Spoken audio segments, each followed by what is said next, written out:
Assalamualaikum warahmatullahi wabarakatuh. Salam sejahtera bagi kita semua. Salam. Om Swastiastu, Namo Buddhaya. Salam kebajikan. Okay, welcome to my podcast. Nama saya Parasura Pradana. Saya adalah mahasiswa jurusan Teknik Mesin, Program Studi Pendidikan Teknik Otomotif Universitas Negeri Semarang tahun 2020. Podcast ini saya buat untuk memenuhi tugas mata kuliah Literasi Digital dan Kemanusiaan. Di podcast ini saya ingin berbicara tentang cerdas bermedia sosial sebagai wujud multiliterasi bagi generasi baru. Oke, let's check it out. Sekarang ini kita hampir tidak bisa terlepas dari yang namanya media sosial. Sebenarnya apa sih media sosial itu? Di sini saya mengutip dari Wikipedia. Media sosial adalah sebuah media daring yang digunakan satu sama lain, di mana para penggunanya bisa dengan mudah berpartisipasi, berinteraksi, berbagi, dan menciptakan isi blog, jaring sosial, wiki, forum, dan dunia virtual tanpa dibatasi oleh ruang dan waktu. Dengan kata lain, media sosial adalah sebuah media yang mempermudah kita ataupun membantu kita dalam berinteraksi dengan orang lain lewat dunia maya. Dalam hal ini sosial media tentunya. Tidak bisa dipungkiri memang, tua, muda, laki-laki, perempuan, pelajar, pekerja, bahkan orang-orang penting di pemerintahan pun juga sudah menggunakan sosial media, entah untuk keperluan bisnis, untuk senang-senang, dan lain sebagainya. Kita dapat dengan mudah berinteraksi dengan orang Amerika, Rusia, Singapura, ataupun negara di belahan bumi lainnya tanpa mempermasalahkan jarak. Seolah dunia benar-benar ada di genggaman kita. Facebook, WhatsApp, Instagram, Twitter, dan lain sebagainya sudah bertebaran menghiasi gawe-gawe manusia di abad 21 ini. Memang, kita tidak berinteraksi secara tatap muka langsung. Dalam hal ini tidak bertemu secara langsung. Namun hal tersebut tidak membuat kita bebas dalam berbuat di media sosial. Tentunya ada norma-norma ataupun aturan-aturan lain yang mengatur kita dalam bermedia sosial. Media sosial memungkinkan kita berinteraksi layaknya di dunia nyata. Begitu juga dengan norma-norma dan aturannya. Norma-norma dan aturan dalam media sosial tidaklah jauh berbeda dengan norma ataupun aturan kita dalam berinteraksi secara langsung di dunia nyata. Jadi walaupun kita dibedakan karena satu di sisi lain kita berinteraksi secara langsung, di satu sisi lain kita berinteraksi secara online lewat dunia maya, namun aturannya juga yang enggak jauh berbeda, sama seperti interaksi, hampir sama seperti kita berinteraksi entah itu di dunia nyata maupun di dunia maya. Menjaga kata-kata, tidak berbicara yang menyinggung tentang sara, tidak melakukan hal yang merugikan orang lain, tidak menyebarkan hoax, itu semua adalah contoh sederhana agar kita dapat bermedia sosial dengan baik, agar kita bisa menjadi orang yang bisa dibilang bijak dalam bermedia sosial. Layaknya di dunia nyata, dalam bermedia sosial pun sudah ada payung hukumnya. Undang-undang pun sudah ada yang mengatur tentang norma-norma dalam bermedia sosial ini. Undang-undang yang mengatur hal ini tertuang dalam UU ITE. Sanksi atau hukumannya pun sama seperti pelanggaran-pelanggaran lainnya, mulai dari denda sampai dijebloskan ke penjara.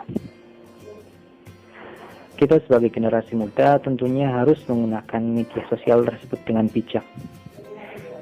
Media sosial dapat membawa dampak positif apabila digunakan secara benar. Menginformasikan bahwa di suatu tempat sedang terjadi bencana merupakan salah satu hal yang dapat dilakukan media sosial. Tidak bisa dipungkiri memang karena masyarakat baru akan bergerak, artinya baru akan ikut peduli apabila pertama pastinya masyarakat tahu, oh iya di sini ada bencana, di sini ada banjir dan lain sebagainya.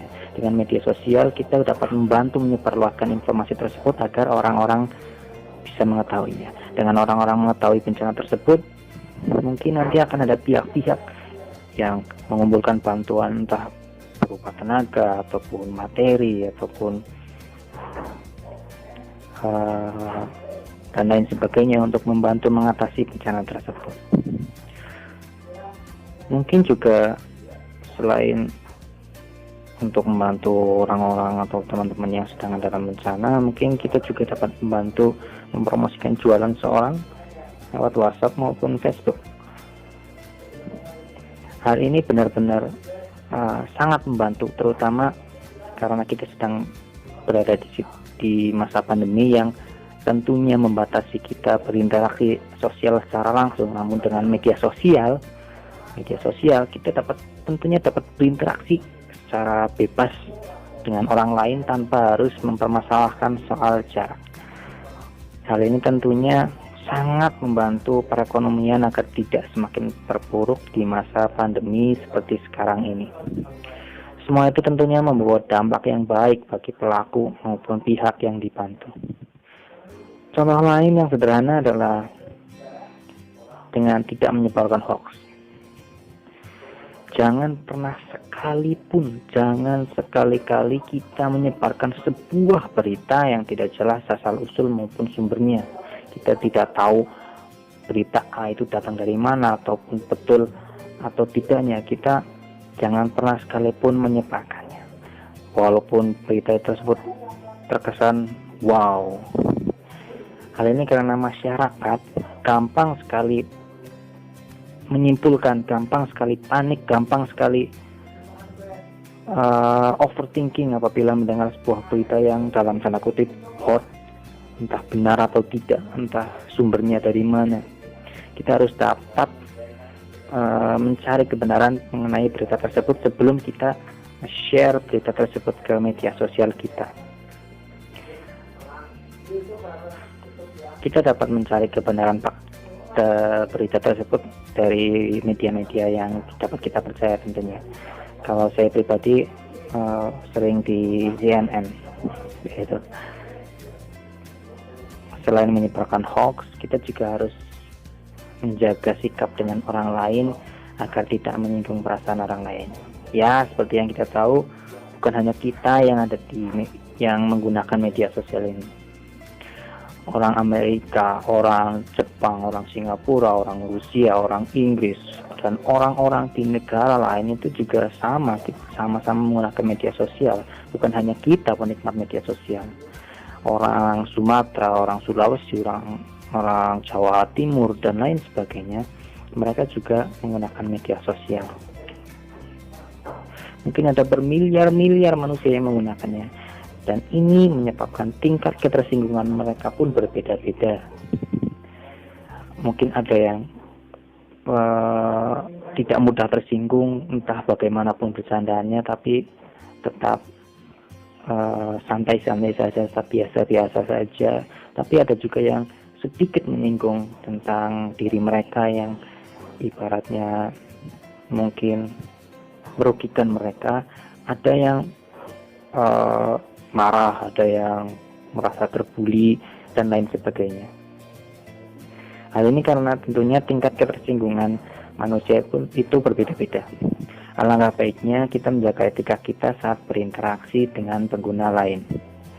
Sebenarnya sudah banyak sih komunitas-komunitas di media sosial yang bertujuan untuk bercanda, entah di Facebook, Instagram, dan lain sebagainya. Entah untuk candaan yang ringan ataupun candaan yang berat. Jadi jika kita ingin bercanda, sudah pasti kita harus tahu kapan dan di mana waktu yang tepat.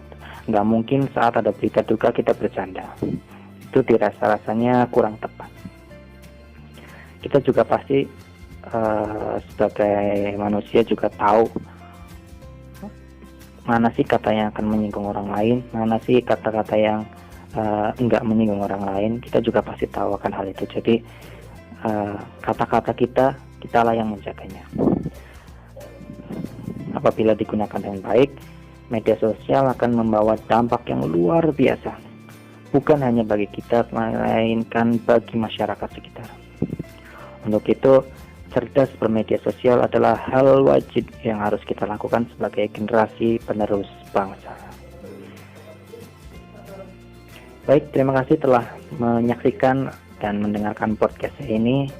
Jika Anda terhibur, silakan klik tombol suka dan subscribe serta share podcast ini ke media sosial teman-teman semua. Akhir kata, wassalamualaikum warahmatullahi wabarakatuh. Salam sejahtera bagi kita semua. Salam. Om Swastiastu, Namo Buddhaya. Salam kebajikan.